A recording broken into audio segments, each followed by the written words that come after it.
parmi batona balonge qui na te Sœur Marie Nisamba za kat na bango. Et puis du coup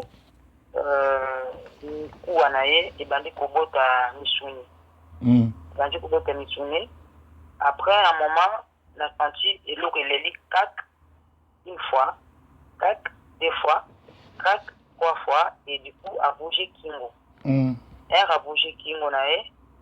Na parmi bato bataki blamba pembe pour mon lobi nae, laisse-toi et marche. Et la sœur a bougé à se mettre debout. Et après parmi bato bataki blamba pembe a pesi loboko. Na kata chambre au bango bazalaki. Donc c'est moitié fermé, moitié ouvert. Et à demi c'est qui na kati ya chambre wana. Et après du coup na yoki mwana abandi kolela. Na surtout kabouye na zaki na pongi. Bon, en tout cas na bangaki en tout cas qui siko na zoko ko réaliser en OK. Na zo yeba te feza makanisi kaka. Bien ça loko nzamba zo lobela nga bien sur la kanga. Donc la ndaki ba vidéo na on landa ko pe mingi. La ndaki pe sur ba vidéo na yo o chaki en internet et puis la benginga yoka kota boye et puis bon tant que yo mosali na nzambe il obini message o na comprendre bien te o question ezanini comment que tu lobi ser nani ici ser ici aux na Paris hein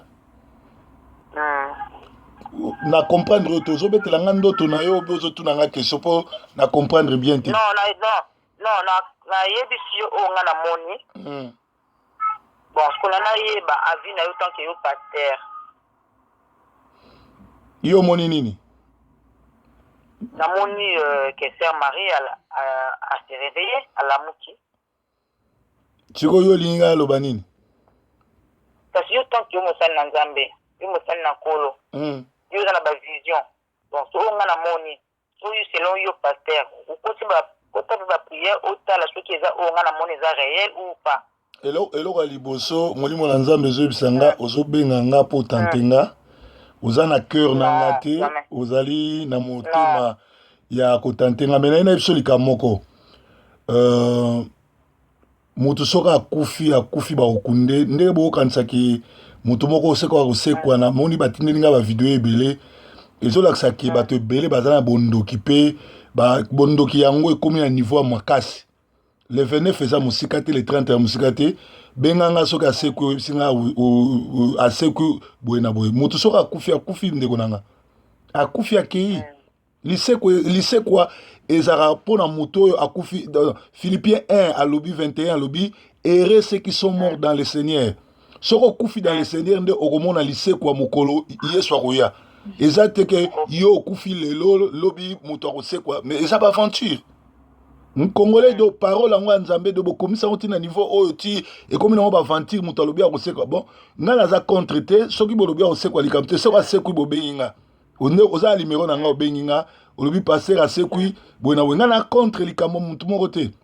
Et puis makambo wana yiki soki oloba ngo te puisque dans tous les deux vidéos na expliqué nyonso c'est-à-dire naza na unité na problème moko te ezali vision nzambe alakisa nga na lobi bino pe vision nzambe alakisi bino ki akosekwa likambo te olobi le 29 hein tozala le 29 mais eloko moko eyosalama te ezolakisa ki il faut boluka nzambe malamu mpo bato ebele baza na kibondoki wana eza kibondoki eza lisusu bozoba te mais komi bondoki ki akosekwa le 29 akosekwa le 30 bomoni ye na ndoto problème te bokomisi ye mosantu oyebi ke bapaster oyo nyonso baya bahypocrite bayinaka ye aza kobeta so miziki te mpo na misala bakonsideraka ye lokola mosali na nzambe te bayinaka ye mais lelo bakomi komone mosantu mpo na nini mpo Patrice na groupe ne wana nyonso baya na posa babimisa mbongo na nsima na ye balingi ye te eza kope mbongo ye fo babimisa mbongo na gouvernement babimisa mbongo na ministère mbongo yango ebima ebele koobima parfois ba 5 millions koobima ba 10 millions oyo bakokosa famille ne peut-être na 1 million bango batikali nango donc ce sont des voleurs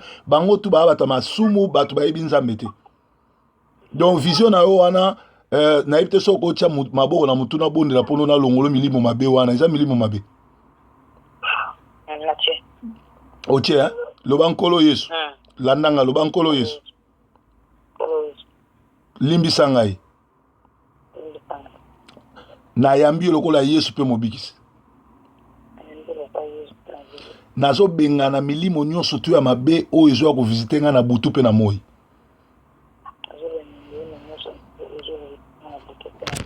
puissance à Saint-Esprit ekamba ngai et protéger ngai elongola ngai makanisi nyonso mabe na kombo na Yesu Kristo.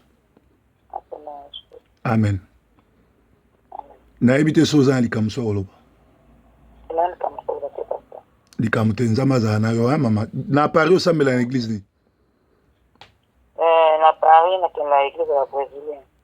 Ah mama bima na église ya brésilien na Paris ozapi naza na nini na 17e. Ok naza numéro na yo landa kaka mateya mais bima na église wana bima na église wana tuna nzambe kota prière nzambe otali so sika osambela kota prière nzambe otali so sika osambela. Bon dimanche. Merci. Bye bye.